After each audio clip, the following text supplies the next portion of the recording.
of Osoyoos Town Council, Tuesday, May the 22nd, 2018, at 2 p.m. in Council Chambers.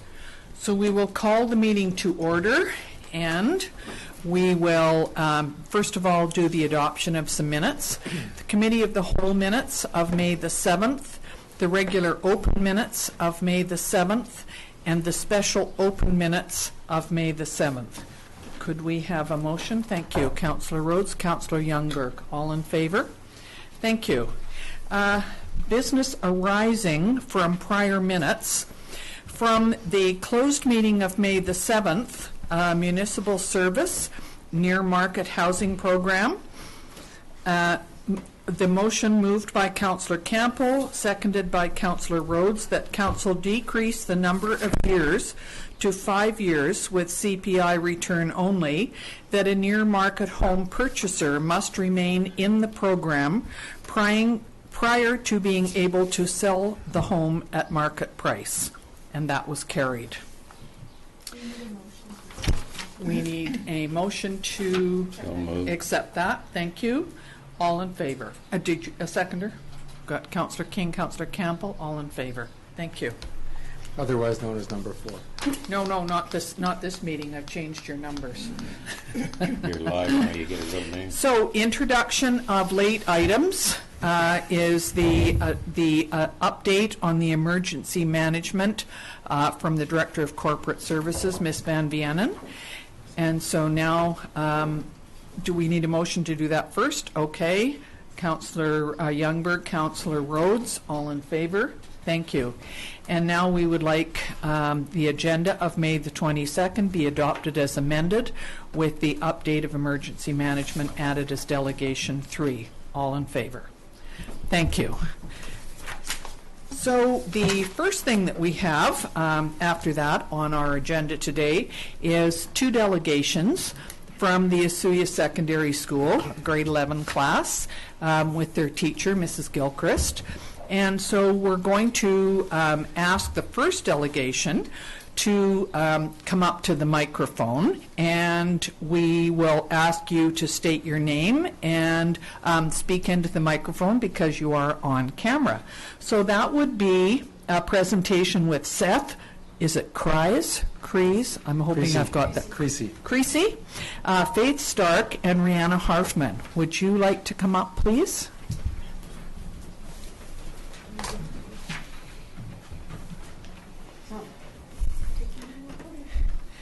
And welcome. And are you going to speak first, and then we'll have a presentation? Good. Please go ahead. Good afternoon, Mayor McCordoff. My name is Seth Creasy, and these are my fellow peers, Faith Stark and Rihanna Harfman. We are grade 11 students at Osoyoos Secondary School. We are here today to propose that Town Council put extra cigarette butt receptacles at beaches and parks in town, and that the cigarette butt waste that is collected in them be recycled instead of thrown in the landfill.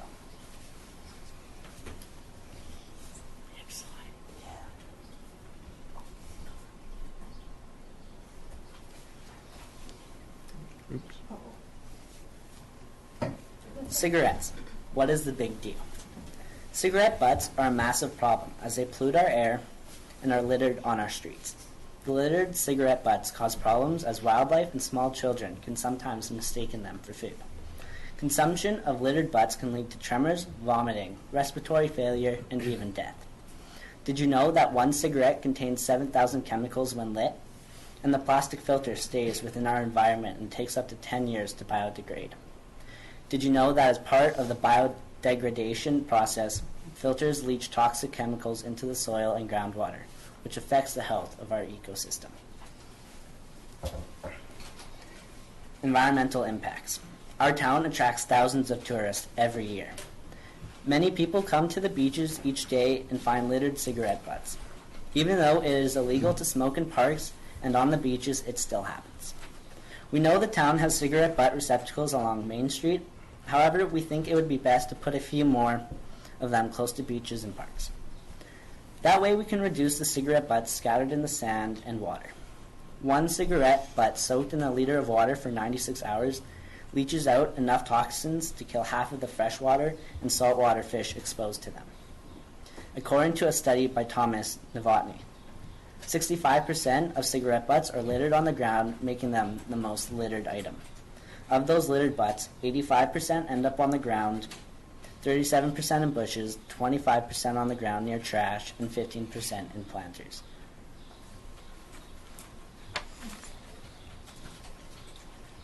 Cigarette butts are the most littered item, plus they take up to 10 years to biodegrade due to their plastic filters.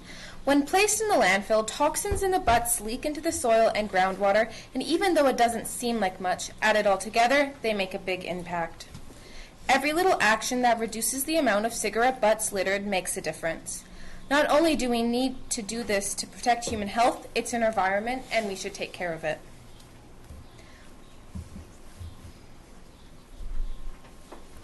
Right now, our world is plagued with plastic pollution. About 18 billion pounds of plastic ends up in the ocean every year. Cigarette butts are part of that problem. They contain a plastic filter that takes a long time to decompose and stays in our environment for up to 10 years. And as we've already mentioned, these plastic filters contain many harmful chemicals that leak into the soil and our waterways. These chemicals harm the plants and animals that come into contact with the filters. The butts that lay on the streets get washed away into the storm drains, which go straight into our lake and eventually lead into the oceans. With all the negative effects of cigarette butt pollution, there's a simple and cost-effective solution that we have come up with. Simply collecting the butts isn't enough, because they just end up in the landfill and are still polluting our environment. We are recommending that the town starts to recycle the cigarette butt waste that it collects. The town can do this through the TerraCycle program, which is a free cigarette butt recycling program where the cigarette waste is collected, packaged, and then shipped off to Toronto, where the plastic is reclaimed and then reused. Shipping labels are free, so the cost will be minimal. The only responsibilities our town needs to tackle is the extra time for workers to package and ship off the waste. This would allow our cigarette butts to be finally recycled. With every pound of cigarette butts recycled, $1 is donated to any non-profit organization. So this could be a school, any charity, or any other program our town has. We urge the town council to take this simple and effective extra step to recycle cigarette butts in order to create a greener community. We also hope the town will consider putting a few more cigarette butt receptacles at our beaches and parks, such as Gyro Beach and Park, Cottonwood Beach in front of the Sage Pub, and Safari Beach. With that being said, we have created posters we would like to post down at the beaches to create more awareness. If there is an opportunity to move current waste receptacles that are in the area that is not very effective, we encourage that we move these to areas such as the beaches. This is an opportunity as well for our town to create more awareness around the harmful effects of the toxic pollution that comes from cigarette butts that are littered or left in the landfill.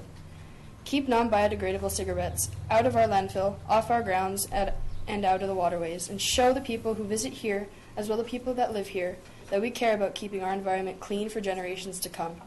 That concludes our comments, Mayor McCordov. Thank you very much. We certainly appreciate you coming up with a great presentation.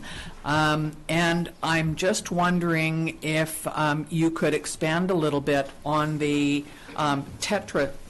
TerraCycle. I've never heard of it before. Have you? No. No. That's Oh, our manager. pardon me? I was going to ask Jim Oh. if he had heard of it. Okay, and certainly we could look into it, but I'll let all of council ask questions. This is not a decision-making meeting. All we're doing is asking for information, and we certainly take it, and we will. We appreciate the fact that you've brought it forward. Look how long it's taken us to get recycling of plastics and cardboard, and unfortunately, it takes many years to get people to think about that and get into the habit. I have friends who drives me crazy, but they still put everything in one garbage bag, even though I've suggested several other things. Councillor Campbell. I'm going to break the rules because I don't have a question, but I just want to say that this is the most exciting thing for me when young people come in here and tell us what to do. I'm dead serious. When the generation coming, that's going to be in these roles down the road, come and tell this council what we need to focus on, having done it in a well-researched way, and taking some initiative with posters means everything to me. And I hope to see more of this from the general public, from the school system, and see more involvement from young people coming in, helping us solve problems, ones that maybe we take for granted, ones that maybe we don't move quick enough on. So kudos to you, and great job presenting, and thank you very, very much. Councillor King. Yeah, thanks very much for coming. Very informative. Do you happen to have a poster with you or to see what it looks like? Yeah, we have the posters, but they will be emailed after with the presentation, as we did not bring them with us. Okay, thank you. Thank you. We appreciate that you're going to email it. And if you have some posters you would like to leave at Town Hall at the front, we can certainly have a look at those. We can put one up here. I'm not sure about putting them up down at Gyro. I don't know whether there's a spot down there, but we could certainly look at that and help with that. Anybody else? Councillor Youngberg, and then Councillor Rhodes. Thank you very much. I concur totally with what Councillor Campos says. It's great to see that you're innovative with different ideas around the community. We appreciate it so much, and I also appreciate you emailing us the presentation and the poster so we can put them up in our businesses downtown as well. So good work. Councillor Rhodes. Thank you, Mayor McCordoff. My happiest times also in the years that I've sat in this chair is when the youth come to us and ask us for things, and to echo what Councillor Campbell said, tell us what to do. That's very important, and I really applaud your initiative. This is something that I've sat in this chair and ranted about endlessly, to the point where people were trying to make me be quiet about this particular thing. And a couple of council meetings ago, I told a little story about getting challenged. I'd made a public comment about sticking your hands in the sand at Cottonwood Beach and bringing up, and there would always be a cigarette butt in it. And I got challenged, and I got drugged down to the beach prior to the water being down there. And sure enough, my friend stuck his hand into the sand, brought it up, and there was one cigarette butt in it. So I was kind of happy, and and all of my ranting and talking and everything pales in comparison to the positive effect that you're going to have with this. So thank you very much. I really appreciate it, and good for you for bringing us forward. So can I ask Director Dinwiddie, have you heard of this recycling program? And have you? No.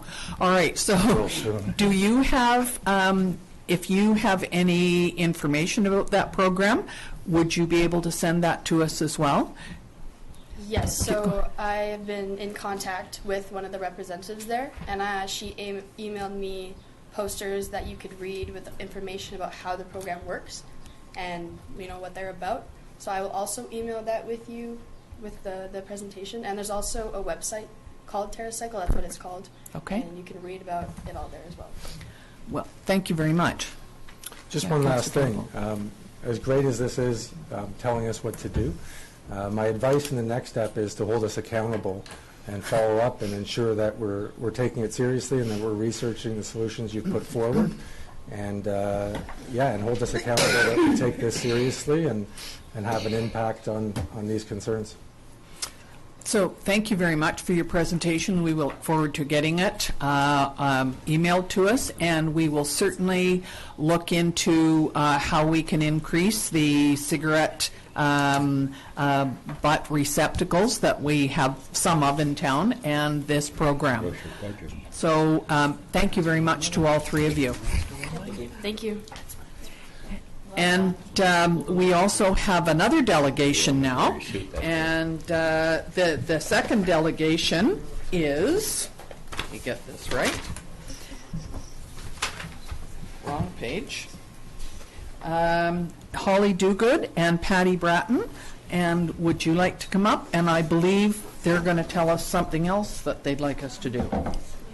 So welcome, girls.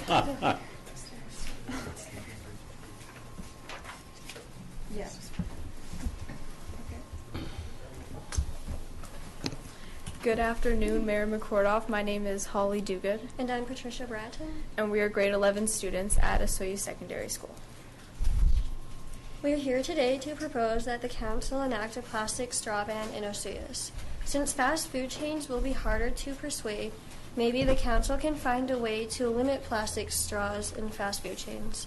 McDonald's is already starting to trial biodegradable straws in the United Kingdom. Although our presentation is directed towards local restaurants, and we have included prices and alternatives as part of this presentation.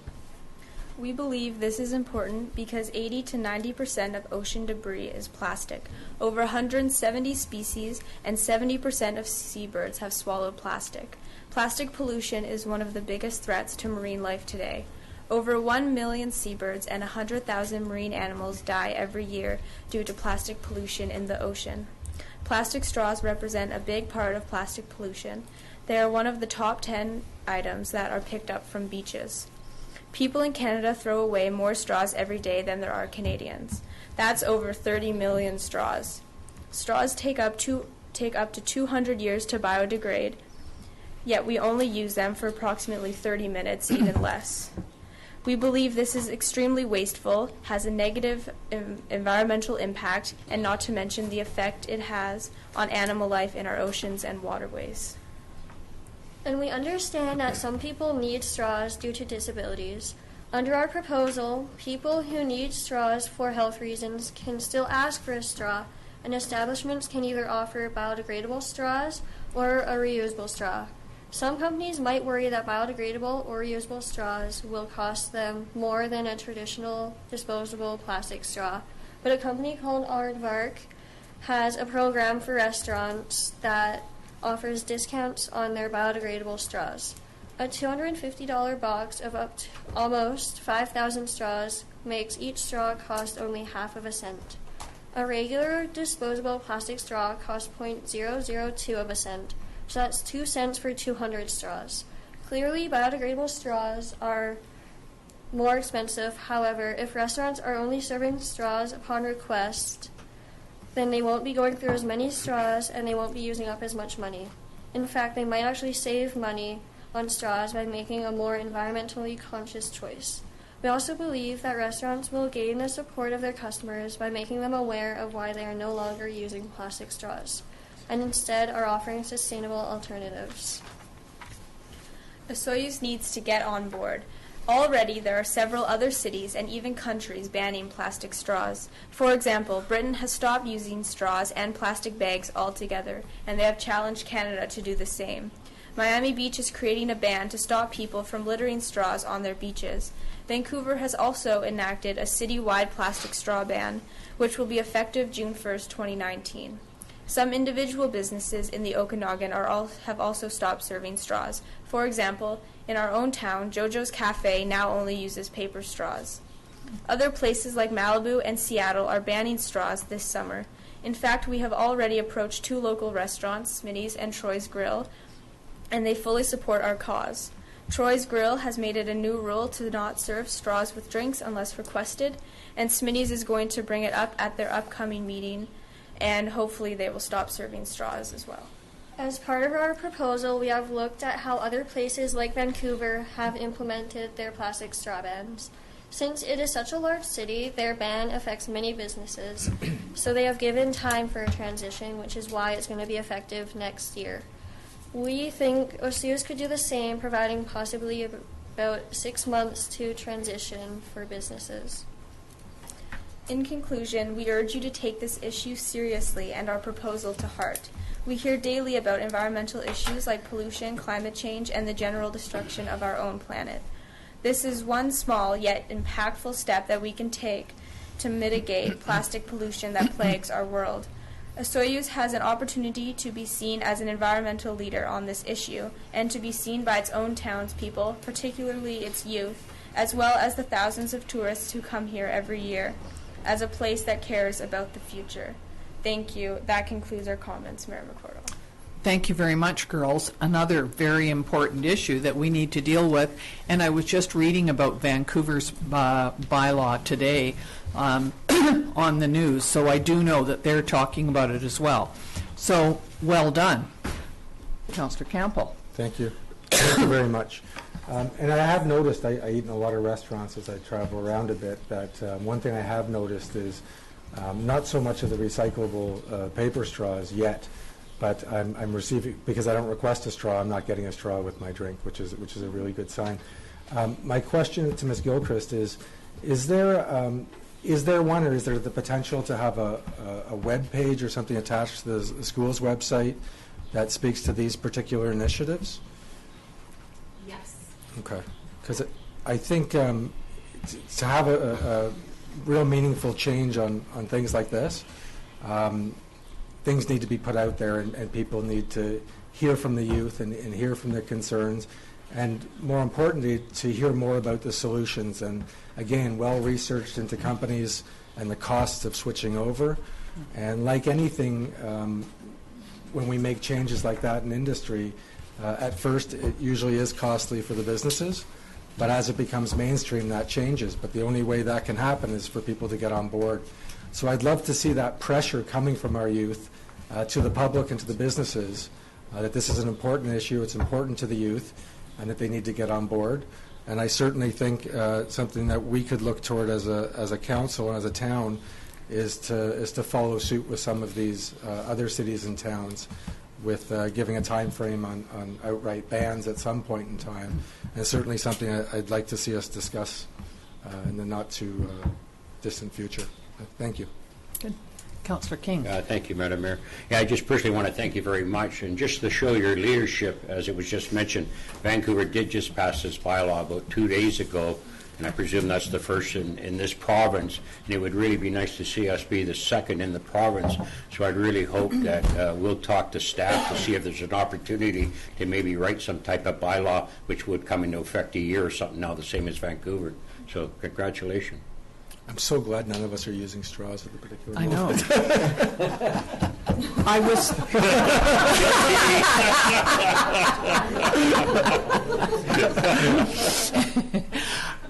I saw that they were talking about this on the news the other day on TV, and apparently there's a little case and a portable straw. Have you seen that? I thought it was quite interesting. I'm not sure, that it would fit in everybody's pocket, but it was a good idea if you needed that. I didn't know that there were paper straws.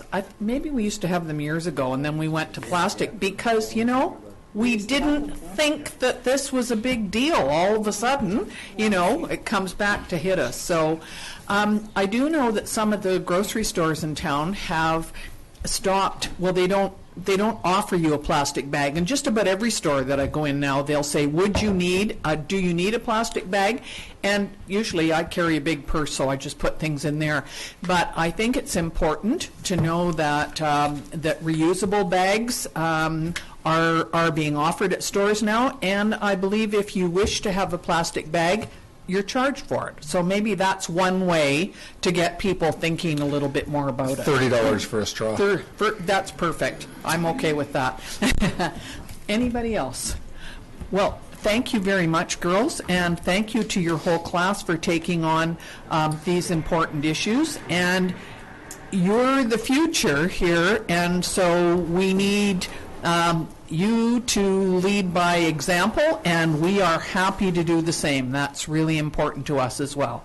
So thank you very much for coming and speaking to us, and you're on camera, so everybody's going to see this and hear you. Councillor Youngberg. Thank you. Congratulations, Mrs. Gilchrist, for your collaboration of creative events with your students taking place. It's a very, very worthwhile project. Thank you. Thank you all. Okay, we're going to carry on with the next item, and that would be Delegation 3, and that would be Miss Van Vienen, who's going to give us an update from the EOC and our flooding situation. Thank you. So currently the lake level is at 915.45 feet. The highest it reached was on May 11th at 6:40 p.m. at 916.41 feet. So it's just a foot, almost a foot below what it was at the peak. The lake levels, although receding right now, may still rise a bit during the week as warmer temperatures will cause more snow melt. People are being asked to keep their sandbags in place until the town notifies them otherwise. Currently, 54 properties remain on evacuation order, along with 47 units at Paradise Park, so that's 101 in total, and there's 81 properties on evacuation alert. The town is working on a plan to get 16 properties from Solana Key and 2 properties on Harbor Key back into their homes this week. There is a process that must be followed to ensure the safety of the residents, and people are asked to be patient during this process. Please ensure you request credentials from anyone wishing to enter your home for inspections. So all of our staff will have proper credentials when they're going door to door. Fortis Gas will be working with the town crews to assess and turn gas back on when it is safe. Other evacuated properties will be monitored and will be placed on the assessment list based on the lake levels, safety issues, and information provided by Public Works with regard to sewer. Fortis Gas makes their own determinations on turning on the gas. People are still reminded not to use the sewer system in the evacuated area of Harbor Key. The sewer has been shut down in the evacuated area, and use of toilets, showers, and doing laundry can cause backups in the neighboring homes. And I was working in the EOC last week, and everybody is very, very busy, and we're very fortunate to have the assistance of the RDOS EOC for this event. Thank you very much, and we appreciate the fact that you have been very careful about bringing information back to Osoyoos and contacting all of us and keeping us in the know. And I know that the EOC in Penticton is doing a great job of coordinating everything in the regional district and town. So thank you very much. Did anybody have any questions of Ms. Van Vienen? Okay, no. Good. Thank you. So thank you, Ms. Van Vienen. Next, we have the water report. So am I correct? Am I on the right page? Okay. Yep. Brianne, I've got so many different pieces of paper here. I just want to make sure she's keeping me on the right track. So this is to report on expenditures for accounts payable for water councillors and council approval. Water district cash requirements to May the 22nd are in the amount of $25,348.84 for council approval. I move. Councillor Moreira, Councillor Campbell, all in favor. Thank you. Thank you. Council procedure amendment bylaw. Ms. Van Vienen? Am I correct? The council procedure one? Yep. That's right. Yep. Can I borrow your report?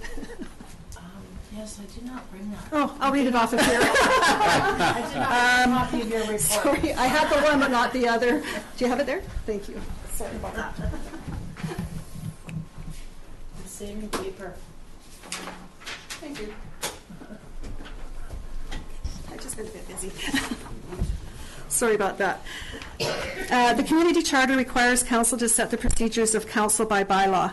Council procedure bylaw number 1271/2010 is requiring amendment to change the date of the first regular council meeting following a general or local election from the first Monday in December to the first Monday in November due to the changes of election dates from the third Saturday in November to the third Saturday in October. The bylaw is being further amended to add a council protocol section. The community charter requires that council procedure bylaws or amendments thereto be advertised. This required advertisement was done in the May 2nd and May 9th issues of the Osoyoos Times. Implications: none to the community, no organizational, budget, or significant dates. This bylaw must be adopted to change the date of the first meeting following the general local election before the October general local election on October 20th, 2018. Sustainability: ensuring town bylaws are up to date and current in accordance with the community charter. Options: 1, the council procedure amendment bylaw number 1271.02 be read a first, second, third time. Option 2, that it be returned to staff for further review, or option 3, that it be abandoned. And staff recommend option 1. Thank you very much. Councillor Rhodes? Thank you, Member Coroff. I'll move option number 1 as it's worded.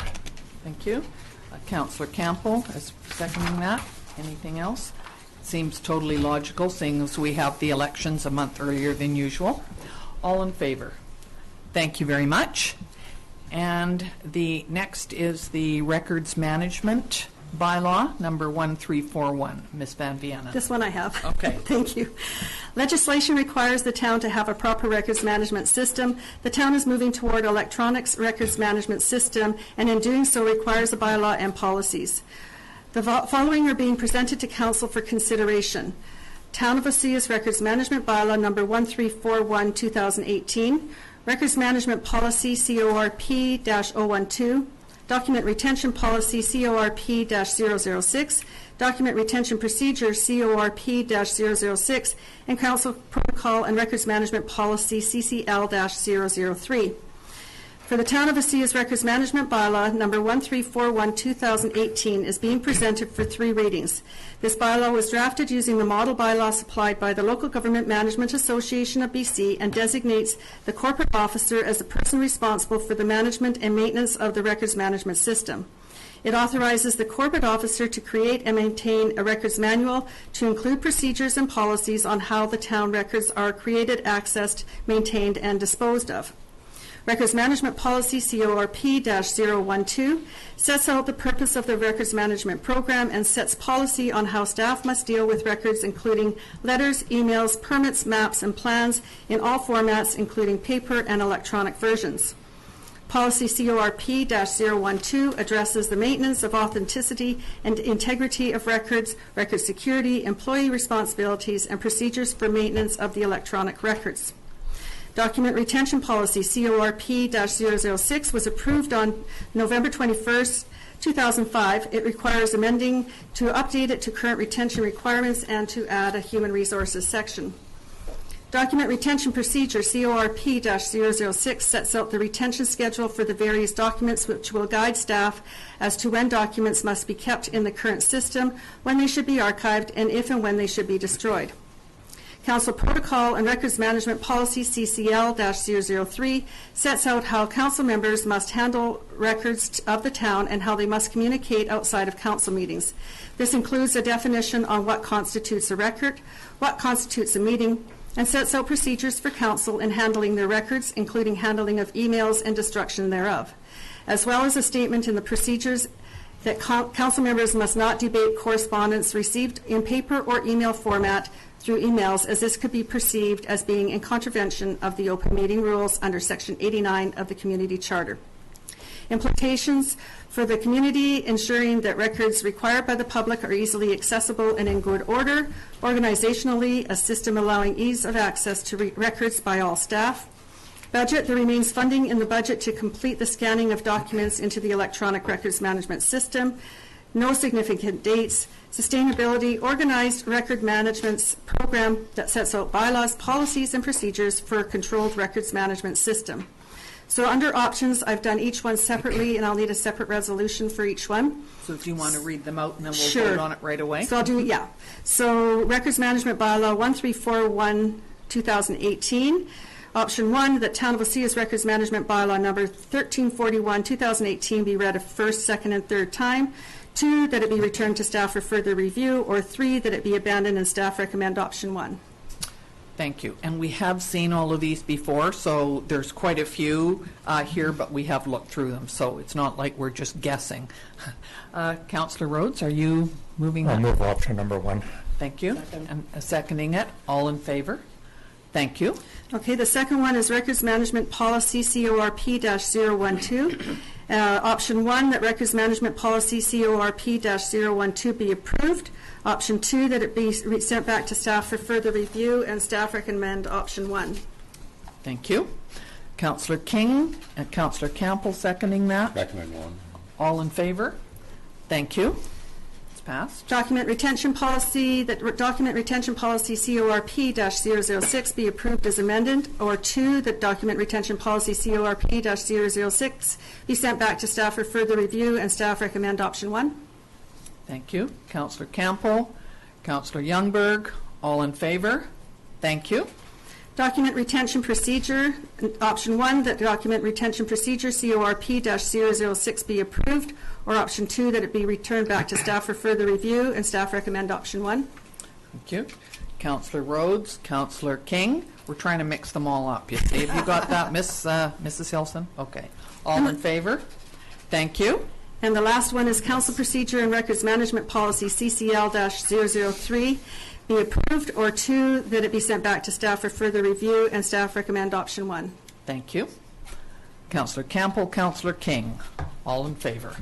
Thank you. Thank you. Thank you very much, Ms. Van Vienen. I know that took a lot of work to get all of those records management bylaws and policies in place. So next is our Good Neighbor Amendment Bylaw. Is that Mr. Dinwiddie? It is. Thank you. Thank you, Madam Mayor. Every year, the Operational Services Department wages a desperate struggle to control the spread of puncture vine and long-spine sandbird in our community. These invasive plant species are particularly aggressive in our area and are the frequent cause of many a popped bike tire along our walking and biking trails. Although our community trails are monitored and preventative actions are taken to eliminate the presence of these invasive plants, they continue to spread throughout the community because property owners may not be managing the boulevard areas in front of their property. The seeds of puncture vine are easily spread through contact with clothing, shoes, tires, pets, fur, anything. So as an overview, the Operational Services Department would like Town Council to amend the Town of Osoyoos Good Neighbor Bylaw number 1277 to help control the spread of the above noted invasive plant species in our community. Implications for the community are improved control of property damaging invasive plants in our community, organizationally possible reduction in trail maintenance costs if there is a reduction in the number of weed control passes the Operational Services Department crew have to make during a growing season. Budget-wise, there should be no impacts. Significant dates in order that these proposed amendments be in place for the beginning of the puncture vine and long spine sandbird season, which is now. Apparently, we've got some growing at Desert Park. The Operational Services Department requests that Town Council adopts this amendment as soon as possible. Sustainability, there are no impacts. So the options before Council today are that Council reads Good Neighbor Amendment Bylaw number 127.01 2018 for the first, second, and third time. Option number 2 is that the Good Neighbor Amendment Bylaw number 1277.01 2018 be returned to staff for further changes. And option number 3 is that the Good Neighbor Amendment Bylaw number 127.01 2018 be abandoned. And the administration recommends option number 1, that Council reads the Good Neighbor Amendment Bylaw number 127.01 2018 for the first, second, and third time. Thank you very much. Councillor Rhodes? I'll move the recommended option. Thank you. I'll second, but I have a question. Yeah, and go ahead, Councillor Rhodes. I wonder if you'd like to take this opportunity to maybe let some of us or the people that are watching know what they can do, particularly to help not to control it and kill or do whatever it is that. Well, what works best for puncture vine in particular is if you can pull out the plant before the seed pods form. The seed pods are those green spiky balls that will pop your tire and stuff like that. If you could get the plant before it flowers and produces those seed balls, that's the most effective way to do it. If the puncture vine is already present and it's already there covering the ground, an effective treatment is simply to cover it up with some fabric cloth or something like that. And if you put about 4 inches of mulch or rock, decorative rock, over top of the puncture vine, that will also kill it. Yeah. Councillor Campbell. And that's actually one of the points I was going to make, but is on those boulevards, there's no issue if homeowners want to tarp down and go with xeriscape? No. Okay. So that could be a solution. That could be a solution, yeah. Thank you. That's certainly a viable solution. Roundup will work to kill puncture vine, but we're not recommending that you spray that for fear of hurting the environment.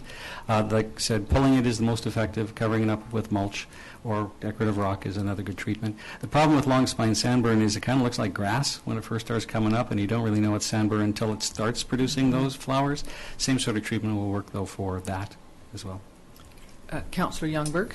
Yes, thanks, Director Dinwiddie. Do you have a spray process in place, a pattern right at the moment? Well, we've kind of been busy with the flood thing, so we have been spraying. We have not been spraying for the last couple of weeks, but we will get back at it soon. Yes, so you do have a pattern of spraying. Yep. Yeah, we spray along the bike trails and paths in town. We spray to control the spread of the weeds there. Councillor King. Thank you. If you happen to pull them out, is there a special place you can dispose of them? Actually, if you just put them in a double garbage bag, that will do, and then just put it in with your regular trash. Because what happens at the landfill is the puncture vine is buried, like I said, we double bag it and bury it deep so that it can't come back. Right. So. Excellent. Okay. And Councillor Morera, you had a question? No, I got an answer. An answer? Oh, good. I like answers. Yeah. Go ahead. Water. kills puncture vine. Yes, puncture vine does not like water. The more you water, the more grass you plant, the grass will actually choke out the puncture vine and stuff like that. But It'll turn yellow. yes, it does not like water at all. No. You water it. So in the next couple of weeks, next couple of days, if it turns hot and dry, that's what puncture vine likes. Yeah. It grows best then. And just Yes, a note, Councillor Youngberg? also thank you that the puncture vine cannot go in compost and recycling. No, it cannot. It has to go in double. It has to bag. go in the garbage. Yeah. right. Because if it goes in compost, we're just spreading the seeds. Yes. So. So can I ask you, this is a good neighbor policy, which means that people who have that on their yards or boulevards are now required to pick it up rather than ignoring it. Is that what this means, or how does this work? That's what we're attempting to, yes, give homeowners the responsibility to maintain their boulevards properly. Like, we have a whole bunch of other things in the Good Neighbor bylaw, like you can't put rubbish on your front lawn, you have to maintain the lawn, maintain the bushes, that sort of thing. However, what was lacking was any sort of mention of puncture vine or long spine sandbird. So by putting it in the bylaw, we're now making it making people aware that this is something they have to control. Perfect. Because we can't control all the boulevards in town. I know. We can only do the parks. Thank you very much. Councillor Campbell. Outside of the wording in the motion, we just discussed a whole bunch of solutions. When we pass this and we're sending out communication via e-blast on the town website, could we have some of those recommendations and solutions communicated to the residents? Yeah, actually, in the actual bylaw itself, we have a paragraph that highlights how you can handle it. So we'll Good. certainly make sure to highlight that in the e-news. Every year also we put out information to puncture vine management. Okay, thank you. Good. Thank you very much. I think we need a new microphone for you, Mr. Emenko. Didn't turn on. Okay, next, did we vote on it? Sorry. All in favor of the motion? Thank you very much. Thanks. Next is the fire protection and life safety bylaw. Mr. Emenko. Thank you, Mayor McCordoff.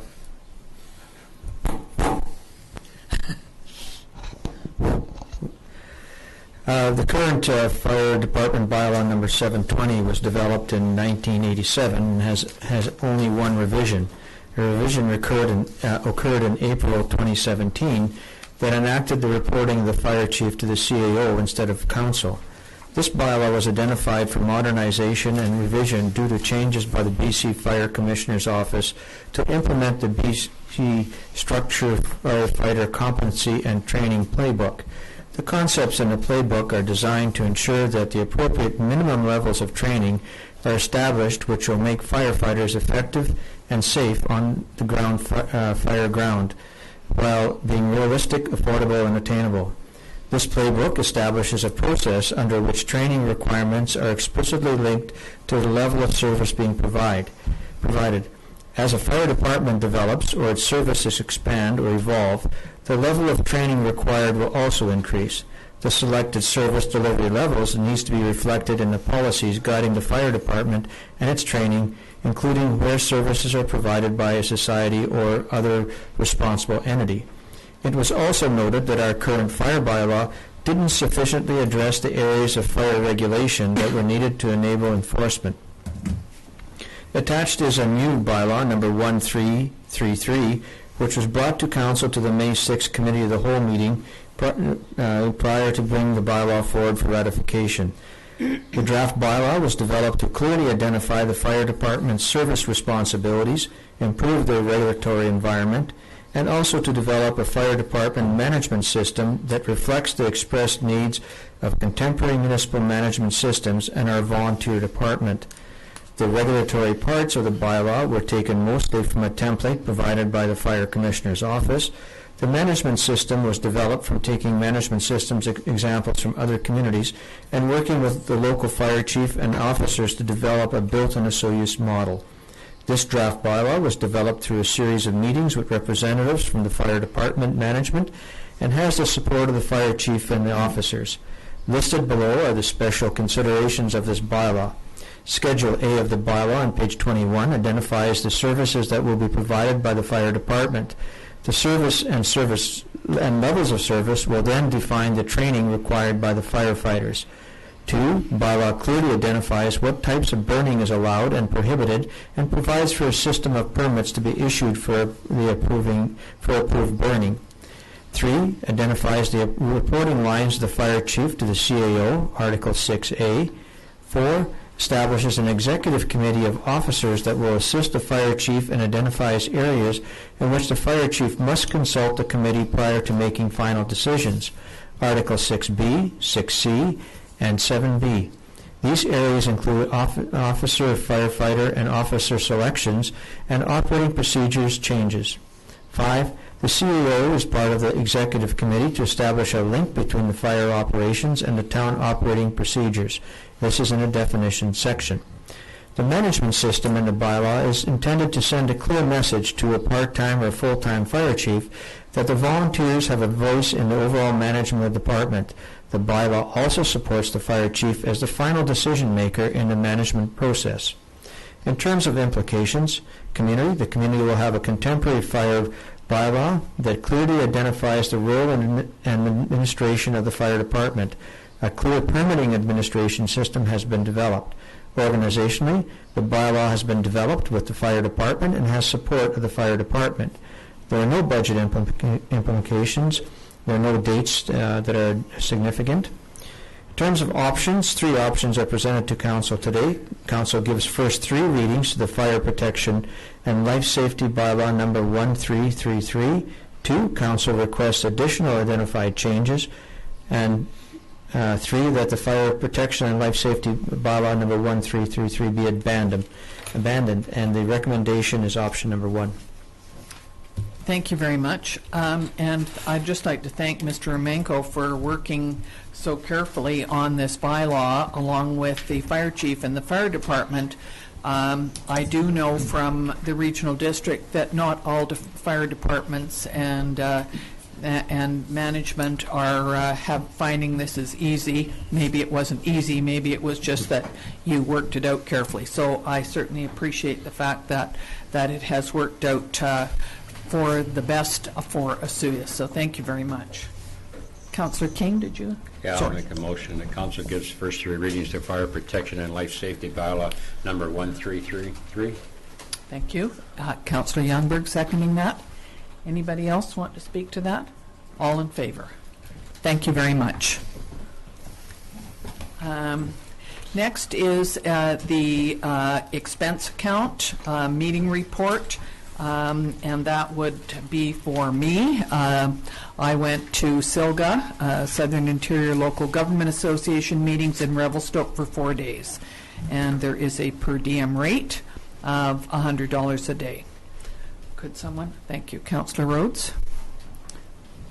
Would you like Thank to you, Mayor. So moved. Thank you. Second. Couldn't do it myself. Thank you. And you're and Councillor Youngberg is seconding that. All in favor? Thank you very much. And next is the development permit, number 16-02. And Ms. Sana, you've changed, so I assume it's Ms. McKay. Aged. Thank you. Changed, I said, not aged. No. Thank you, Mayor McCordoff. And here it was a real feel-good story, and everyone's leaving. You should have empty a room. I should. Thank you, Mr. What was your name again? Romanko. No, thanks very much. And honestly, we often issue development permits of this nature in-house in the department, but it is a feel-good story, and I thought we could use one. Good. And so to sort of bring it out of the department and sort of give you an idea that we are very, very busy over there. So this development permit is for the Super 8, and the purpose of this report is to request that Council authorize issuance of the development permit for the form and character of a commercial development. And we know where the property is. It's at Peanut Pond, adjacent to the Provincial Highway number 3, which is Main Street. It's on Vedette Drive and Valiant Lane. And the proposal consists of building a 3-story addition to the existing structure at the Super 8. And the new hotel wing will add approximately 1,200 square meters in floor space and consists of 26 new suites or hotel rooms. And the hotel will now have a total of 66 parking stalls once the project is completed. And this property was rezoned for this use in 2009, so it's taken some time, and it's gone through a few different iterations to get to here, but we're very pleased. The architect provided three-dimensional color drawings for us, as shown in Figure 1 of your report, to depict the form of the building and to show that the massing, shapes, and exterior finishes of the proposed three-story addition, it is complementary to the existing building as per the DPA guidelines, although it doesn't have exactly all of the roof line as the existing building. It does have a parapet around the top, which will hide the all the air conditioning units, etc. So we won't be able to see those because, as we recall, it is kind of down a little bit in a hole there. Landscaping will be provided in front of the new three-story addition on the southern section of the property and along Highway number 3, along with 3 magnolia butterfly trees, which will be planted alongside with xeriscaping varieties such as yucca and juniper. The parking area will be interspaced with 1 vegetated island planted with grasses and 2 of the proposed magnolia trees in accordance with the OCP Commercial Development Permit Guidelines. And the hotel will continue to be accessed via the parking through the Valiant Lane, and then new parking stalls will also be added to the parking lot in front of the proposed addition west of the existing hotel building. And there's actually a road right away through the neighboring property to access this through the plaza. The proposal will, as I mentioned, result in a total of 66 parking stalls and calculate a ratio of 1 per sleeping unit. This meets the requirements of our official community plan and the zoning bylaw. As per the requirements of the town of Osoyoos land use procedure bylaw, development application signage was placed on the subject land quite some time ago. But if you've noticed, we did get them to put the date up that we would be bringing this to council. Securities for the landscaping, off-site works and services will be collected prior to the issuance of the building permit based on 125% of the landscaping cost estimate. Implications for the community that ensure that new commercial development is of quality urban design is appropriately scaled in keeping with the town's evolving character. Organizationally, additional tasks would include conducting a landscaping inspection, administration of landscape security deposit, including the possibility of hiring a contract if works fail to be completed, which is why we take 125% of the budgeted budget allocated to that work. The significant dates, following 1 year of the permit issuance, the town or its agent will need to conduct a landscaping review and inspection.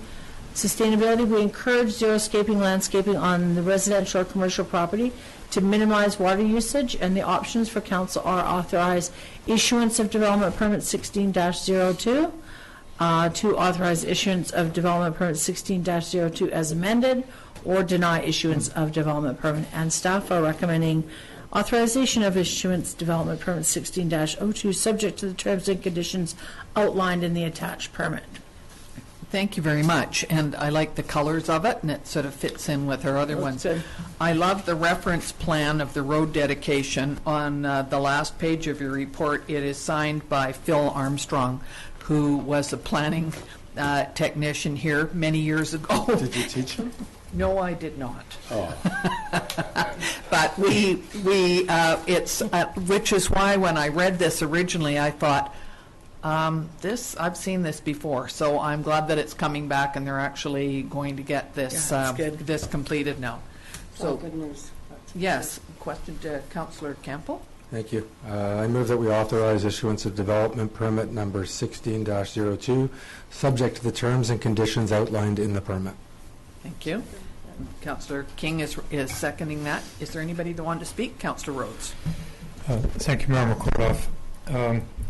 So Valiant Lane is not distinguishable from the parking lot, and I'm wondering if there's any plans to kind of turn that into a more official roadway in that parking lot.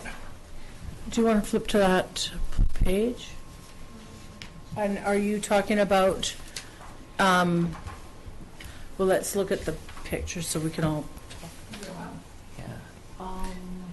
It's kind of at that corner there, isn't it? yeah. Okay, scoosh down, you just passed. Are you talking about right in next one up, I think it is. Yeah, it kind of meanders along the southern perimeter of the parking lot in This part in here. yeah. Actually, we've had some conversations lately about that. We actually had a request to have it closed, to be perfectly honest with you, but we don't have any immediate plans to update it, although council will be seeing a rezoning proposal coming forward for a property in that area, which will also likely be looking at accessing through that area. They'll be wanting to come off the debt and into their land, so we may look at some sort of improvement to the road network in the area as part of that rezoning proposal. Yeah, even a temporary line painting on there or something would help. Yeah, the challenge, sorry. I was just going to say that the problem is that it's a large parking lot, and people come off of the highway or they come from Vedette and race across the center portion of the parking lot when the traffic should be directed on Valiant. And So, if I may? Yes. Thank you, Mayor McCorduff. The challenge is that the lane actually technically ends at the parking lot. Oh, okay. Which is why we've been asked about closing the lane at the parking lot. It's not something that Mr. Dinwiddie and I looked favorably upon, and we did express that to the new owners of the plaza, that we didn't think it was in the best interest for anyone, and we didn't even get to the point where we spoke with the fire chief about it because we just did not think it was necessarily a good idea. I think that some of the operators that have businesses in the plaza see it as being a benefit, but it's certainly something that we should probably discuss further, particularly when we look at the development of that vacant parcel, because they will be accessing off of the debt, and that has its own problems because it basically looks like you're driving through a strata development. It doesn't look like it's a dedicated Well, you road. pretty much are. Yeah. Well, you would drive through that strata development if Valiant was closed off. People would be taking a shortcut through that, and I'm sure those people in there don't. But that's actually a dedicated road. Oh. So I know you're driving through a strata, but you're on a dedicated road. Wow. That probably needs more definition, I would say. Sidewalks, curbs, gutter, that sort of stuff. So I glance towards Mr. Dinwiddie. That's going to require a tie-in suspended. So there is some work to do in the area, certainly, especially if we're looking at increasing density. I think it would be proactive of us to speak with the plaza owners about options about formalizing that access through that parking lot in some way that would benefit for them and their commercial businesses. Okay. Councillor Rhodes. Well, thank you again, Mayor McCorduff. Not to be argumentative, but I think that. I think it is. So I'm surprised that it terminates there, first off.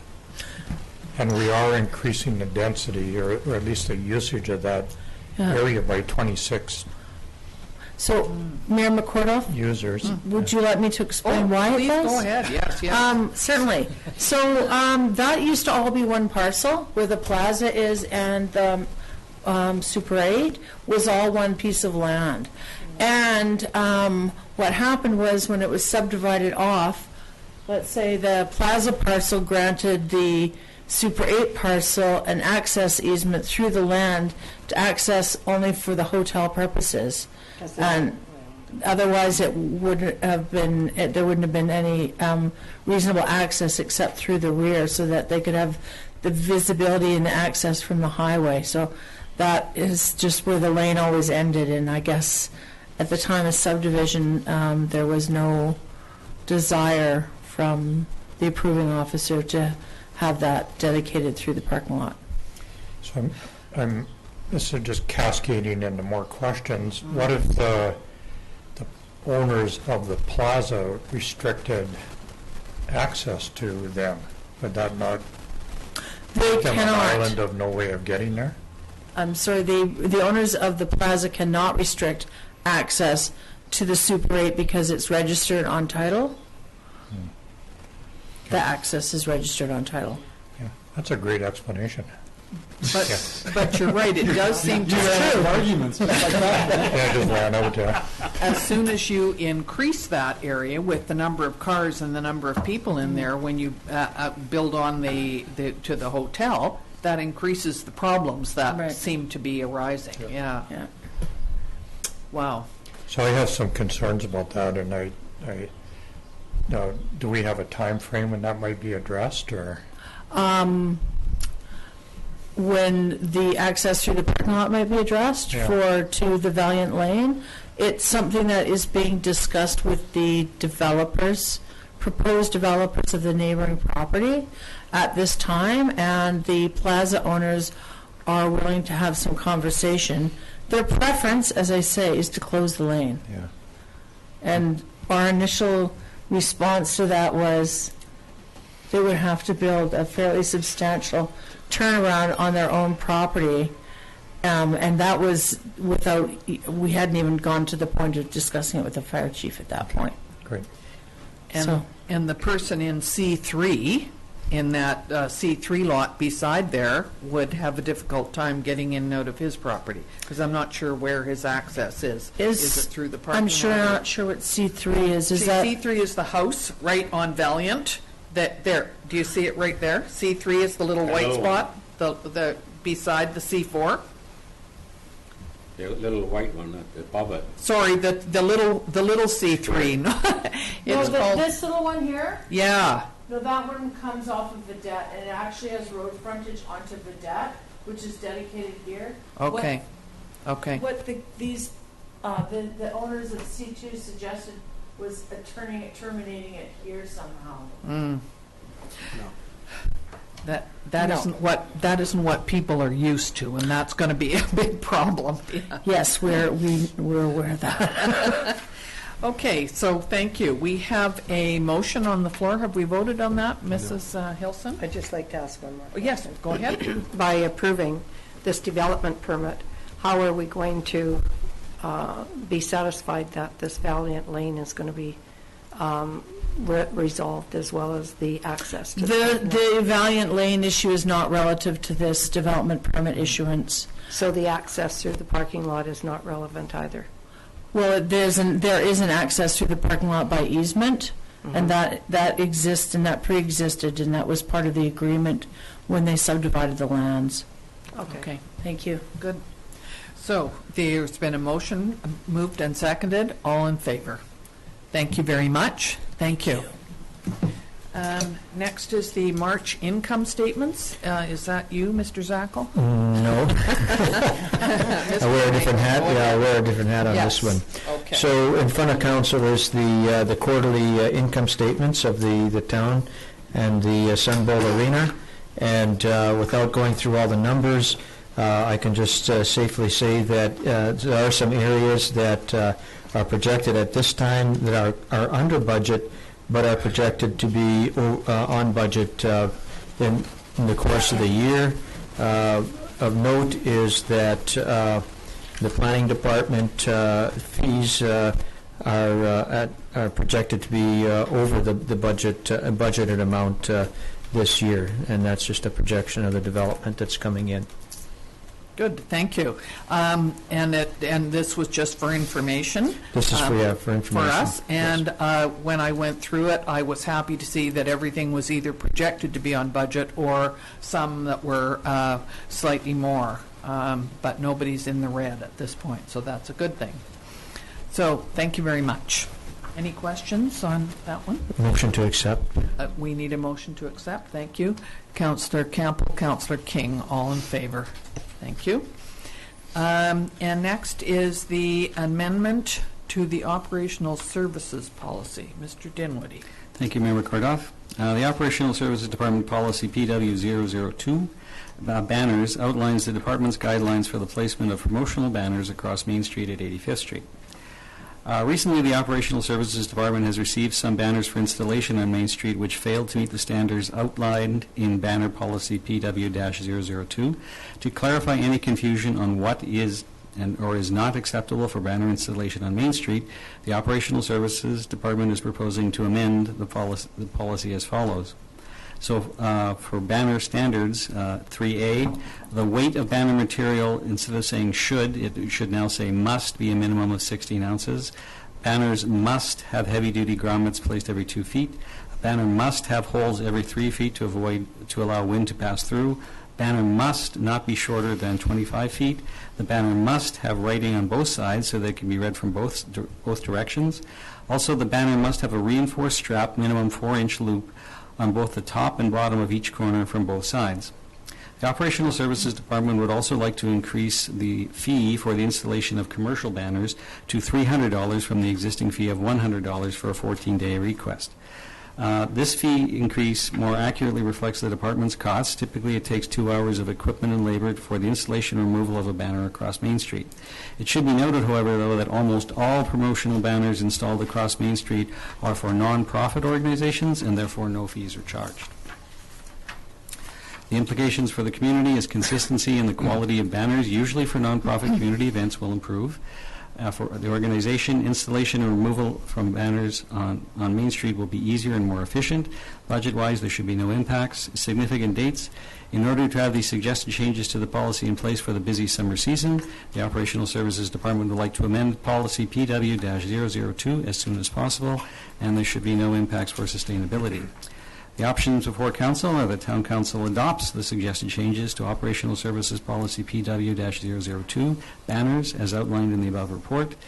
Option number 2 is that Council does not adopt the suggested changes to Operational Services Policy PW-002 banners as outlined in the above report. And option number 3 is that Town Council requests additional information prior to making a decision. Administration recommends Town Council adopt option number 1.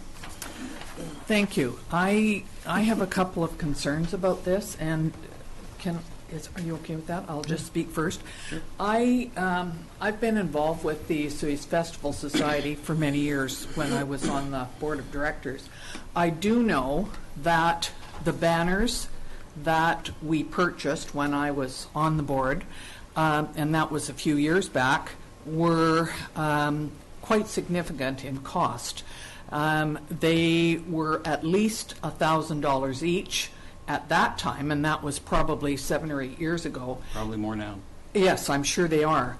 For the Festival Society, there was one put up at Easter, one on July the 1st for a week, each one, and one at Christmas for a week. That was a huge amount of money to outlay for a week once a year. It was done. There was very heavy plastic. Sometimes they lasted for a few years. Mm-hmm. Sometimes they needed repair due to wind or like cold weather, rain. So many a time I took a banner over to Julie Deckroff and had it repaired. So I'm just stating from my point of view. So I do understand the concern of this.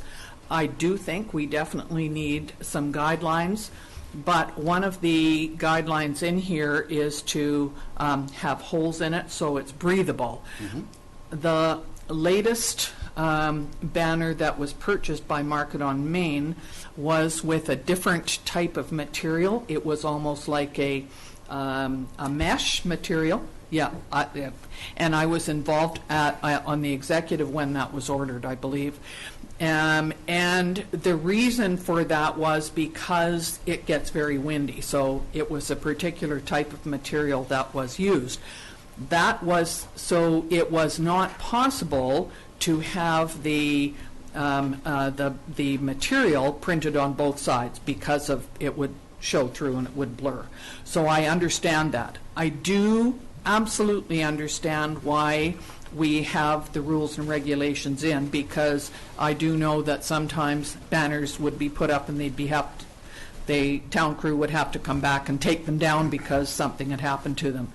I'm wondering, before we have a look at this, whether there was any consideration to allowing the people who have banners and who have paid a great deal of money to have a little bit of lead time in purchasing a new one to be put up. And that was my only concern about it. I do understand the need to have rules and regulations. So that was my point. We'll let other people. Well, that was actually my question. Yeah. One of my questions was, would this be grandfathered in as far as any new banners going up, or if people have, like Mayor McCordoff said, spent $1,000 or more on one? Well, if people already have a banner in it, if they probably have an existing banner and it's a few years old, it probably meets these criteria anyways. So most of them would have the loops. We really need the loop on the end because that's how we tie the ropes to the thing so the banner actually stays up. Most of the older banners are two-sided now. Yes. So if they're two-sided now and they have the loops that we can put it up, everything's fine. It's just we wanted to make sure that if people were buying newer banners that they bought the right kind of banner. Okay. We were motivated just recently by the Market on Main's new banner. When it came to the shop, it did not have the loops. There was no way for us to hang it. And it's of this material that admittedly we haven't tried yet. We haven't hung the banner up yet because we just got it back after they fixed it.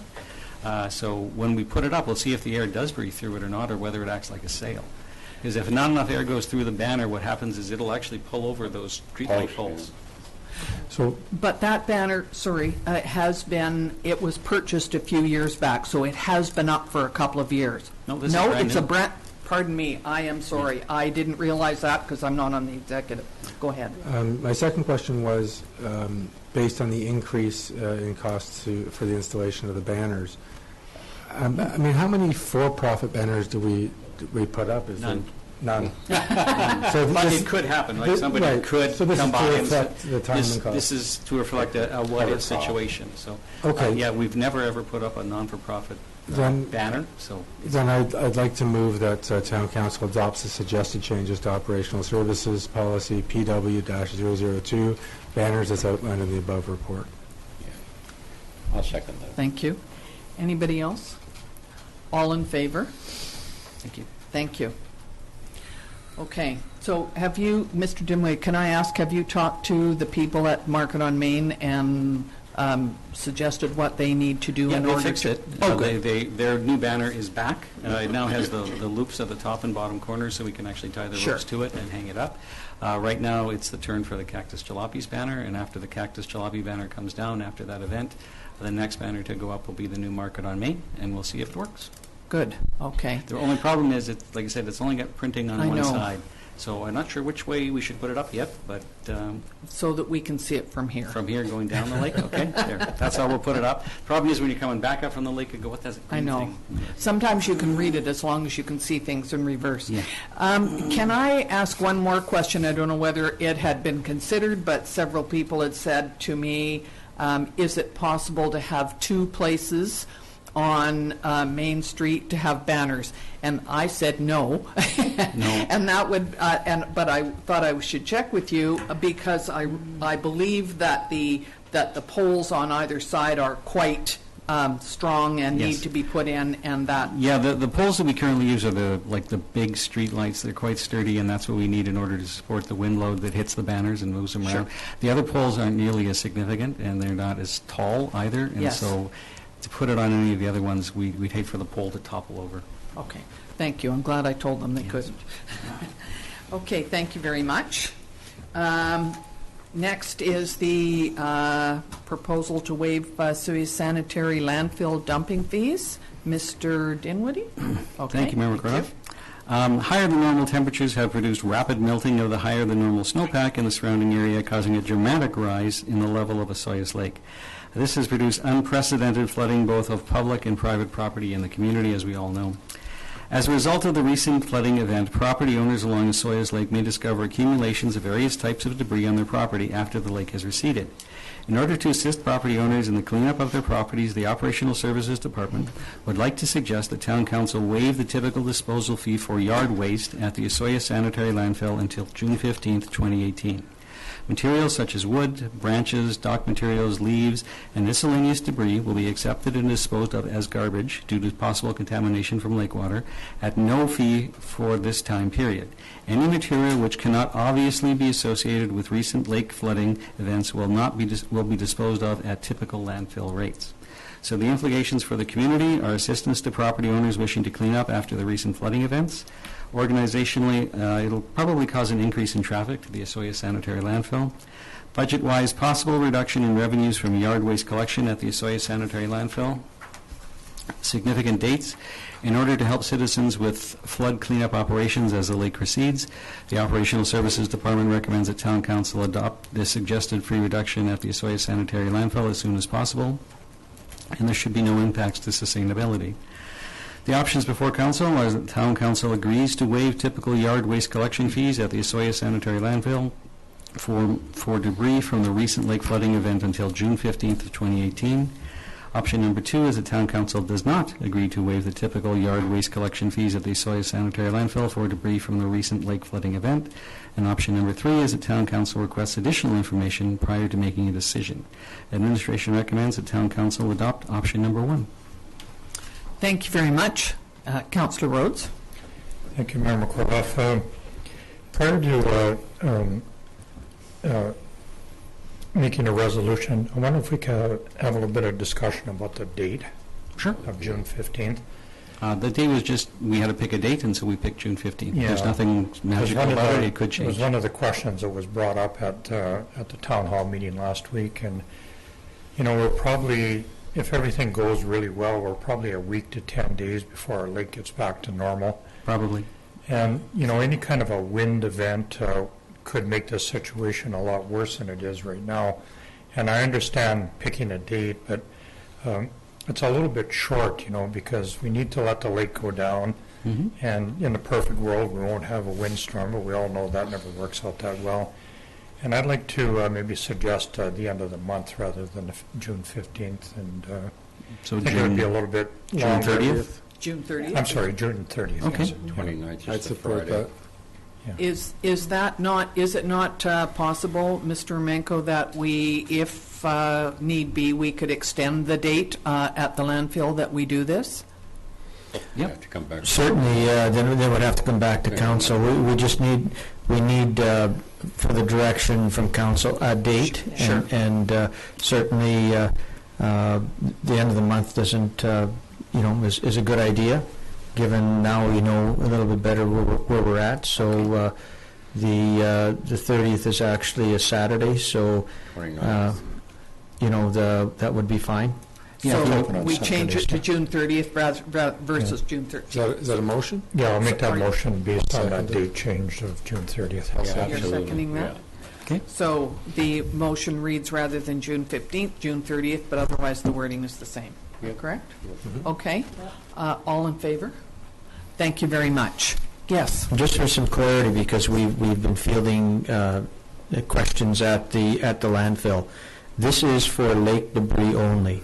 This is not for flood damaged material that comes out of homes. That is being treated as demolition waste into the landfill, and that is still material that is being charged to people who bring it in. So that I think some people misunderstood at the public meeting. I thought I was fairly clear, but this is for water stuff that only comes out of the lake. Great. That's my understanding as well.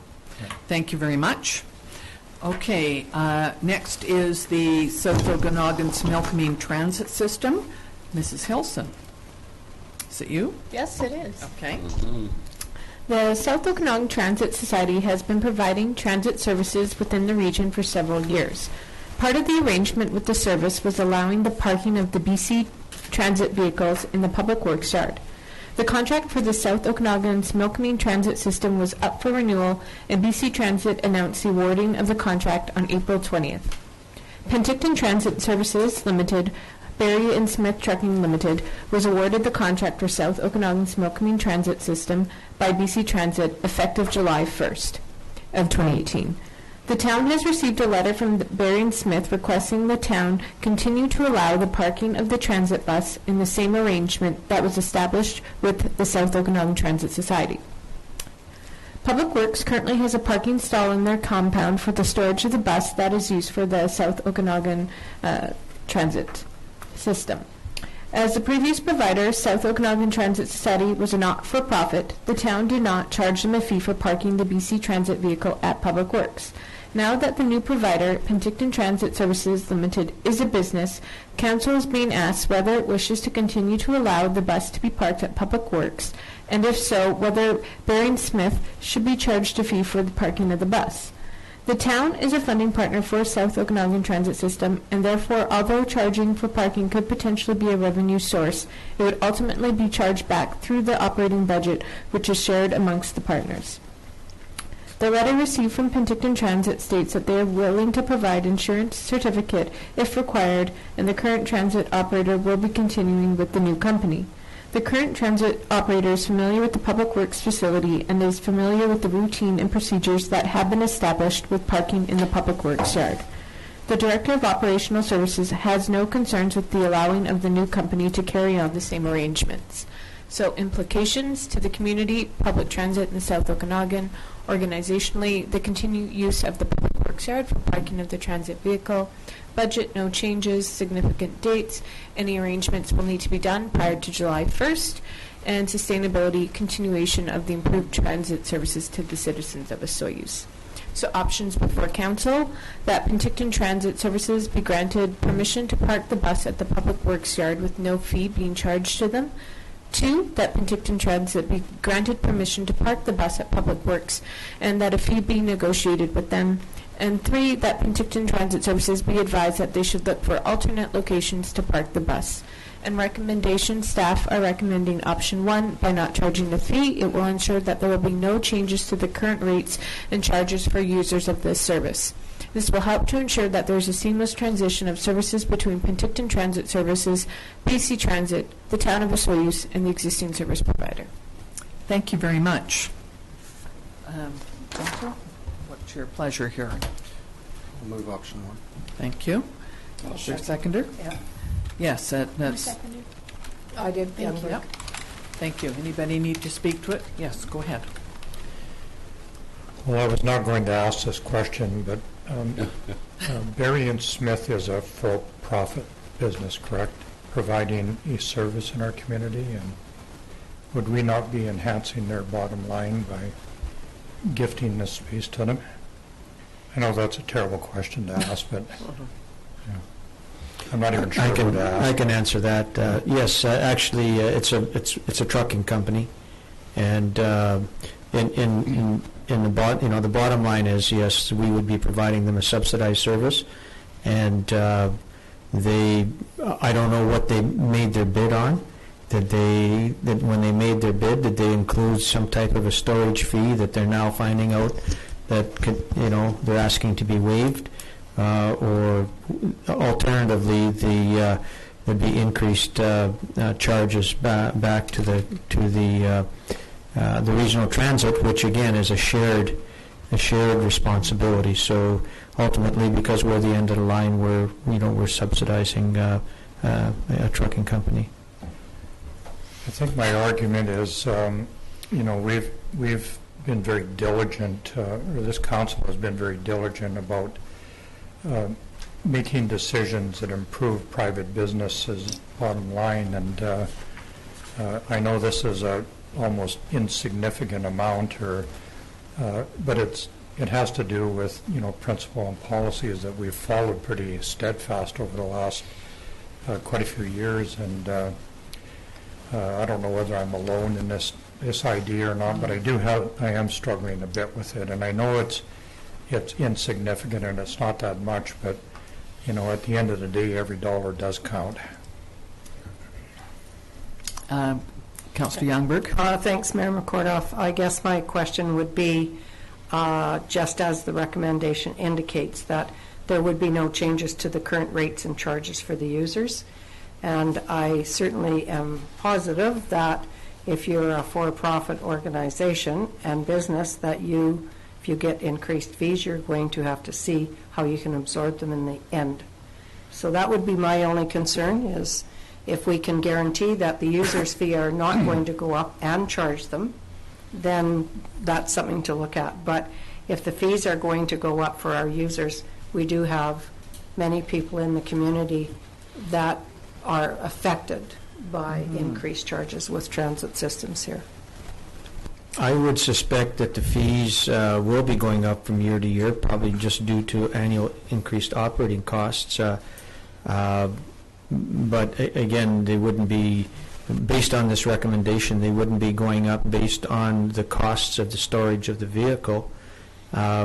we could, alternatively, council could consider a 1 or a 2, let's say a 2-year storage contract, and then take a look at,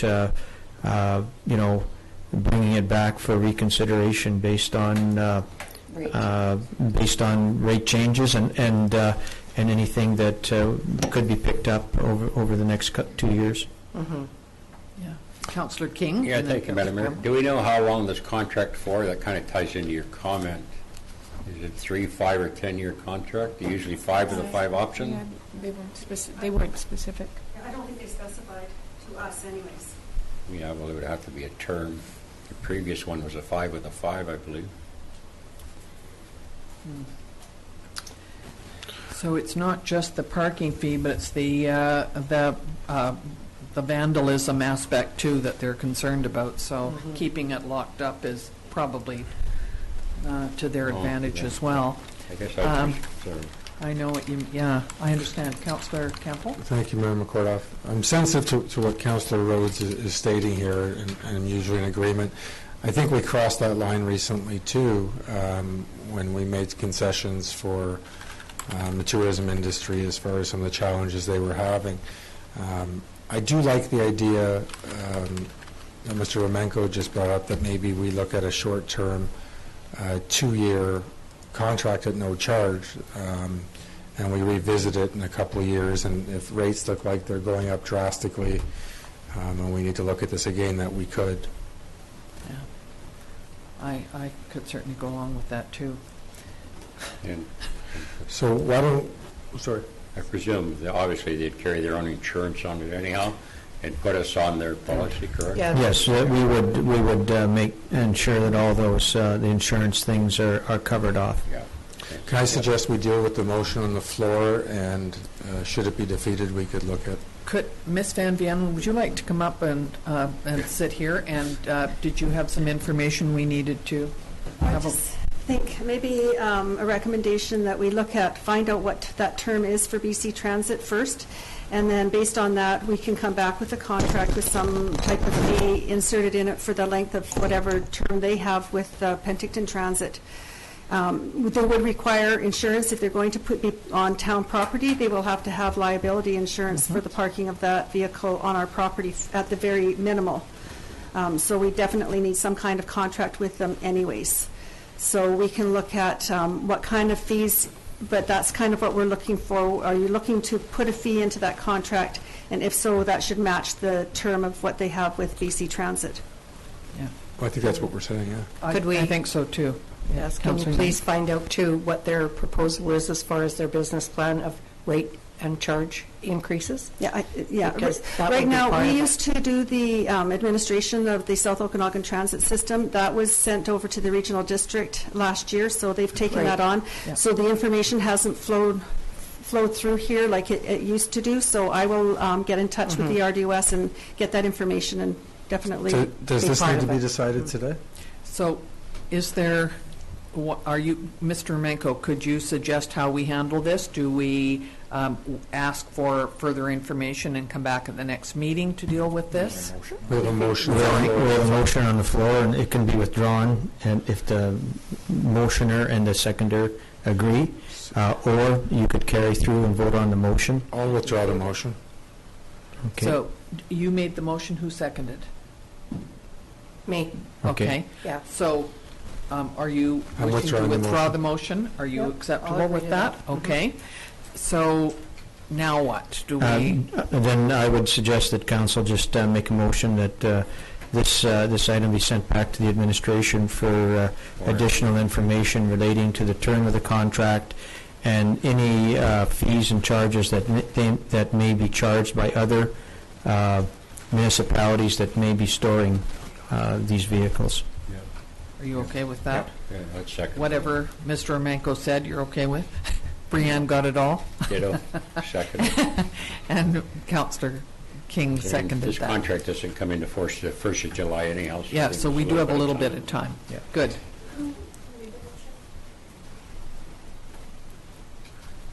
Okay, have you got that, Mrs. Hilson? All in favor of that motion? Thank you very much. Thank you for looking into that, yeah. Good Do these two catch. get extra credits for sticking out the whole council meeting? I might want to run in the fall for council. Yeah. Okay, next is the general net payroll and Sun Bowl Arena financial accounts. And the general accounts up to May 22nd, 2018 are $1,277,528.57. The arena accounts for $10,879.57, and those would be adopted by consensus. And the net payroll accounts of $92,040.61, and that is received for information. And just as a point of information, the general cash requirements are a little higher than normal this year, this report, and that's due to the payment for the RCMP. That's almost $800,000, so, and then some water twinning contracts. Oh, okay. I was thinking it might be taxes, but this was going to the end of, May. No, so taxes it's not. come in. Taxes come in, so, I knew we had to send some out to various places, so. Those are requisitions. Okay, thank you. And next is the bylaw enforcement report. There's interesting to compare the files for 2018 and 2017. I was particularly interested in the parks enforcement. It seems to me that our parks have not been as well used due to the flooding, so I think that our bylaw officers have been dealing with several other issues, parking and directing traffic versus being in the parks. Councillor King? Thank you, Madam Mayor. I don't know if someone can answer this question here. I just find it interesting with traffic, and I don't know what that pertains to, but they spent more hours this year on half the amount of files compared to last year, and I'm wondering what type of issues they'd be dealing with. Yes, the very top one, the traffic Yeah, the top one, Yeah. 34 hours, 8 files. Last year it was 30 hours with 15 files. I can't really speak to the numbers, but if you would like, I can make that inquiry. I'd appreciate that. Okay. And I'm wondering if we could ask our bylaw manager to come in and perhaps, could she come and speak at one of the meetings and answer questions, or is that not possible? She's a contractor as opposed to staff. But, okay, I get it. I just thought maybe sometimes once a we year, have 6 questions months. about these, and so it would be interesting to know. Thank you. So anything else that anybody wanted to mention about the enforcement report and the parks report? Okay. So do we need a motion to accept those? Mrs. Hilton, thank you. Councillor King, Councillor Campbell, all in favor. Thank you. And no committee reports, so next is our CAO report. Thank you, Mayor McCordoff. Just a few of the activities that the administration has been involved in over the last couple of weeks, starting first in community services. The pay parking machine is installed over at the boat trailer parking lot, and the boat trailer parking lot will be open sometimes sooner when its secondment for sandbagging has been completed. And no, we haven't been charging them for using the lot. So And the lake needs to be drained. and the lake there needs to be drained as well. The outdoor pickleball courts are now completed, and they will host an official opening in the coming weeks. The marina was fitted with pipe extensions to prevent the structure from floating away. The pile extensions will provide an additional 4 feet of height, so water issues will not affect the marina. The extensions are also removable. The free little libraries have been installed at the Lions Park and the Splash Park and the Jack Shaw Gardens. This was a project in conjunction with Communities for Kids and Success by 6. Patrons are encouraged to read the books and share with family and friends. Community services staff attended the British Columbia Recreation Parks Association Symposium in Vancouver.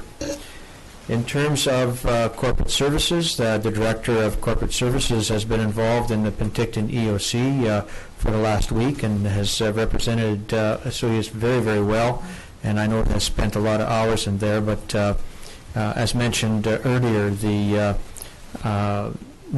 link and having somebody in that particular location was very, very valuable to us to explaining our situation.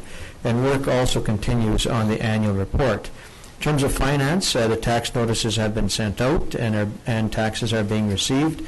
A reminder that the deadline for taxes is July 3rd at 4:30. In terms of public works, flood mitigation throughout the community has been occurring. Flowering hanging baskets were installed throughout the downtown area.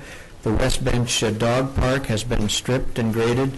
Compost and seeding is scheduled to be completed by the end of May 2018.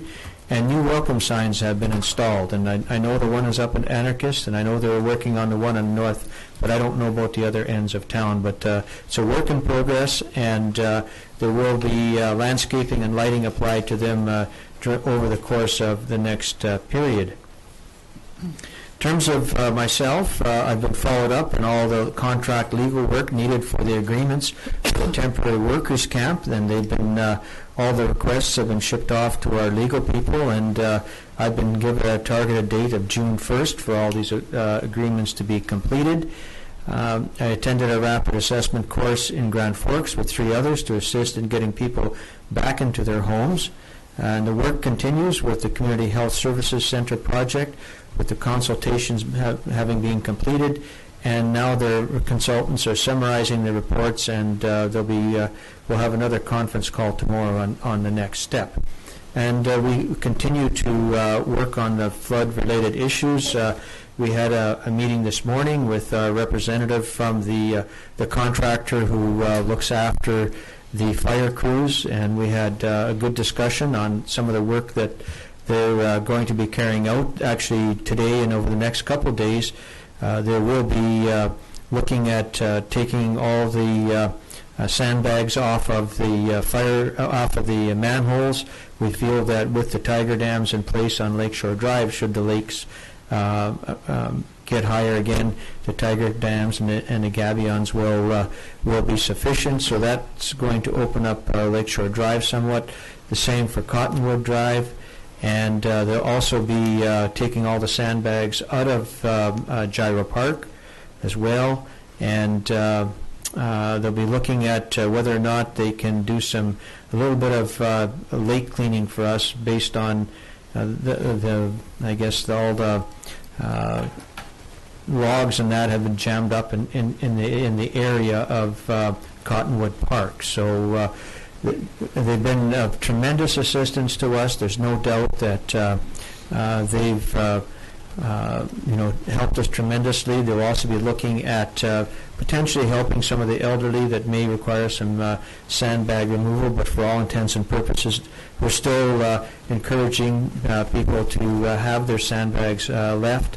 They also expressed this morning their overwhelming support for the community and how they've been accepted and how the community has responded to the flood in terms of everybody has been made the best of a bad thing and worked with them, and they've certainly enjoyed their time here. So I think we've had up to 40 of the fire people here working right now. So that's my report. Thank you very much. Did you want to ask a question? I was going to accept his report. Oh, good. Might as well make it official, right? Okay. Yeah. So would you like to second Yeah, that? absolutely. Thank you. All in favor? Okay. And I think they're called the forestry crew. Is it forestry? They're going to go and they're called the fire crew, but they work for forestry? Or I just call them the fire crew. Interchangeable. I call them the forestry crew, you call them the fire crew, but they're the same people, and they have done a great job. Okay. Thank you, and we will have council reports. Councillor Rhodes, you're first. Thank you, Member Kordoff. The only thing I have to say is what an amazing community that we live in. And I'm not going to go on and on. I was going to make myself a list of people that I was going to thank individually and do that, but we have 5,084 residents in this community, and that would have taken me a long, long time. 40 on the recount, sir. Yeah, okay, sorry. I stand corrected, 5,040 or 41? 50? 5,050 was the latest census. Yeah. But carry on. So when the words are flowing out of your mouth and you get corrected like that, anyway, that list would have been tremendously long and would have got very boring. So I'm just going to say thank you to everybody that was involved. We had 90-year-old individuals out there, and we had 5- and 6-year-old kids hauling sandbags around. There is absolutely nothing good about flooding. It has a horrible negative impact on people's livelihood, their homes, and their possessions inside of their homes as well. And, you know, we just came together, we did the best we could, and everybody just busted their butts and made this bad situation way better than it was before. So once again, thank you to everybody that was involved, and thank you to everybody in this community. And you know, the one good thing that came out of this was that aspect of how this community rallied around this terrible situation and worked so hard to make it better. And if I could just bore everybody else for another minute, the Waterfront Steering Committee met last week, and we are well into the final design of our, I want to choose this word carefully, it is now a dock, it is not a pier any longer. And we are moving forward rapidly with it. I'm going to suggest that probably within the next 4 to 5 weeks, we will have our final design almost done. The other part of that equation is we'll have to sit down and figure out how we're going to pay for it. But we even have some plans in place for that.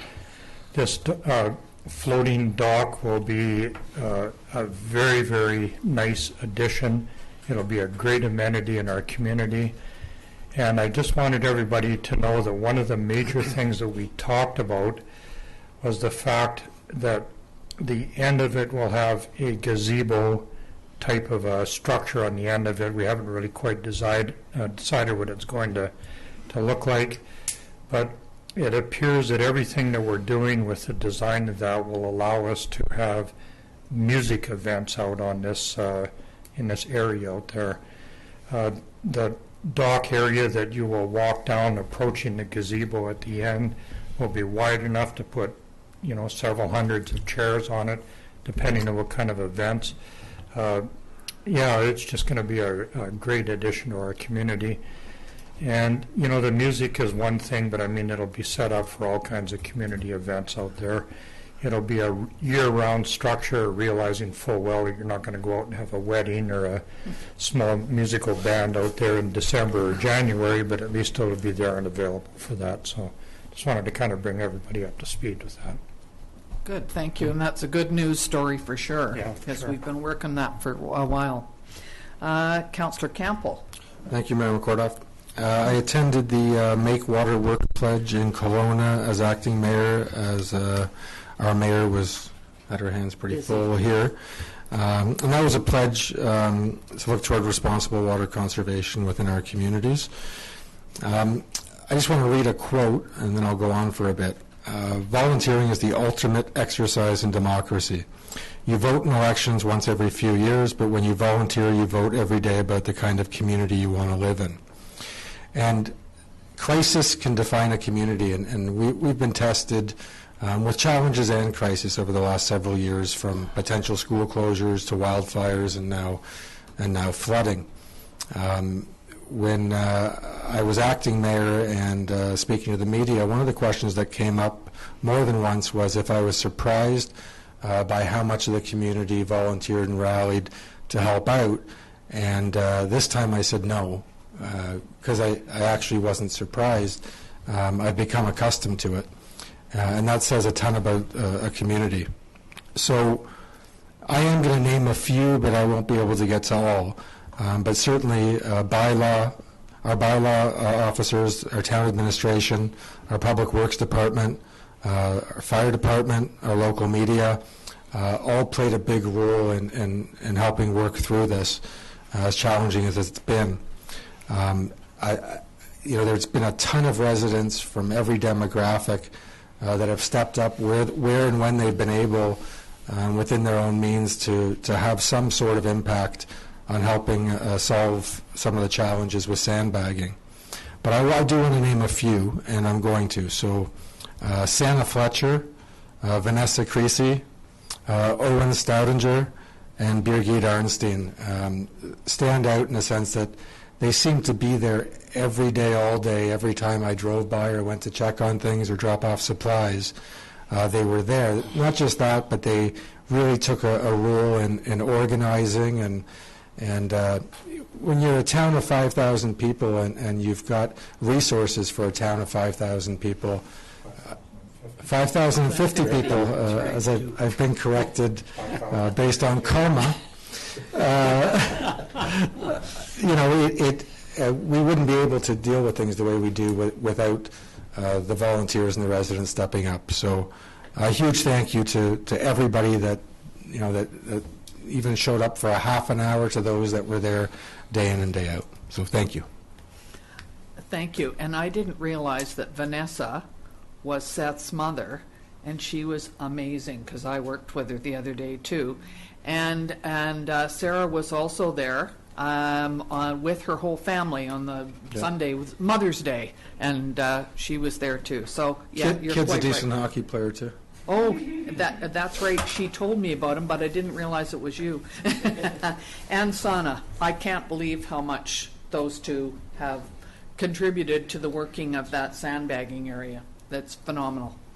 Okay, Councillor King. Yeah, thank you, Madam Mayor. Words just can't say enough for the residents of town and the volunteers and the business that did pull together. I'm sure they saved many properties with what they did, and kudos to everybody. Also, it was quite a fun night at the Heart and Stroke. Had a bike ride in town.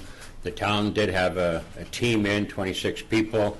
A little interested in pedaling the bike uphill, but it's a lot of fun pedaling downhill on Main Street, yelling and screaming and having some fun. Also attended an open house at Sonora Center to discuss the possibility of some type of new medical facility here in town.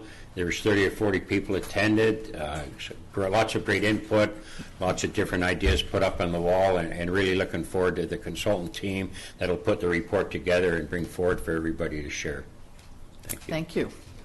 Councillor Youngberg. Thanks, Mayor McCordoff.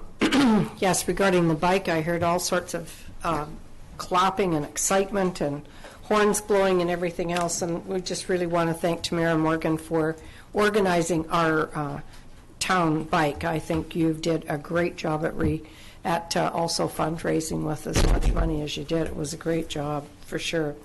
I can't also thank everybody in the community enough for the support of Medieval Fair. It was very successful. Bobby Fisher, who is the organizer of the event, was very thankful. We had 85 volunteers, and to say nothing about the fact that we have in the excess of 32 businesses that donated to silent auctions, and their time selling 50-50 when they were so also taken with the flooding.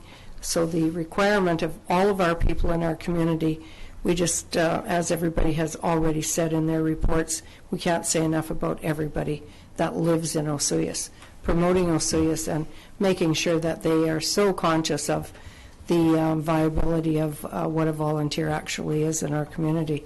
It's a really wonderful feeling. And library board has got of which I sit on, which their meeting was last Wednesday. They do now have a new CAO, which is very reflective of our organization in Osoyoos and our library. So that's my report. Thank you very much. Well, I'd just like to say ditto to all of the thanks to all of the people who just have been making Osoyoos such an amazing place to live. I was down in San Diego for a week, and I did, because my daughter lives there, and I did go down there on a week that there was nothing scheduled. I want you to know that. And work out. yeah, well, I do know, and I felt guilty the whole time I was there. But quite frankly, I was happy to get back because the people in San Diego, it's much cooler down there than it is here. It's much warmer here. And they spend their entire life driving at 100 miles an hour down a freeway. And it takes me 3 minutes to get to the office. So I'm quite happy to be here. But I just want to thank everybody in the community for all of the work that they have done, all the businesses who came down and brought every restaurant in town, I think, came down and brought food for lunches. There were people making muffins, and grocery stores were bringing down truckloads of water, and amazing to watch, just phenomenal. We're so lucky. And the town meeting that was held last week, I thought was very appropriate for us to have with RCMP and town staff and fire department and lots of people from the RDOS who all listened to the concerns. And the great thing is that we're all working together to try and not solve this problem, because Mother Nature did her thing, but to help each other and to work together to make sure that we can get everybody back in their homes and get the help that they need. So I'm just so appreciative to live in this town. So please enjoy the hot weather. Know that it's going to get hot for the next few days. And that could trigger a few more problems, because we're not quite sure what's happening up in Lake Okanagan or up in the hills above Princeton, because if it's hot there while the Similkameen is down and our lake has been lowered, we're just hoping that it stays down. But we can't guarantee that, so it'll be a while before we really know what we're going to end up with. So be positive, enjoy the sun, support the local businesses, because believe me, they have supported us. So I will have a motion, please, to adjourn the meeting. So moved. Councillor King, Councillor Youngberg, all in favor. Thank you very much, everybody.